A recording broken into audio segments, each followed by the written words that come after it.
The smuggling era. In 1919, Norway introduced prohibition. Strong spirits and beer were banned, and wine was the only alcoholic drink permitted. Sweden was not quite as strict, but in 1917 a ration book system had been introduced, and the sale of alcoholic drinks was severely restricted. Smuggling liquor became a booming business. In Germany and Denmark, liquor was cheap and unrestricted. Customs officers were few, and their boats were old and slow. The risk of smugglers being caught was close to zero. Customs jurisdiction ended just 3 to 4 nautical miles offshore. In northern Bohuslän, the border crossed an area of skerries and shallow water to the north of the Costa Islands, an area known as Grisbordarna. Strömstad harbour, with freighters bustling in and out at a steady flow, was a hub for smugglers.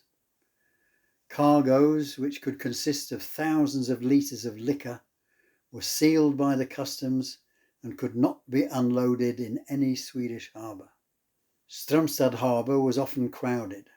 As many as 10 freighters could be moored up at the King's Stairs next to the customs office. Close by, at the Grand Hotel, smugglers would hustle for orders. The buyers were mainly merchants from Norway, and discreet arrangements were made for the time and place for deliveries. And that's where the adventure began. Freighters would leave the port and head for Grisbordarna, where they anchored at buoy number 4 and waited for nightfall.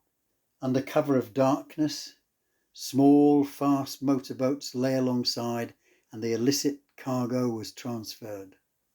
The cargo was rapidly taken ashore and landed at one of the countless bays and beaches.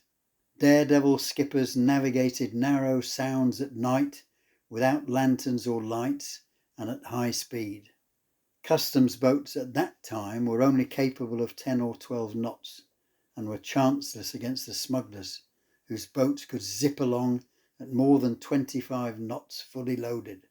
The cargo was stowed in such a way as to allow containers or bottles to be dumped overboard if the smuggler risked being stopped.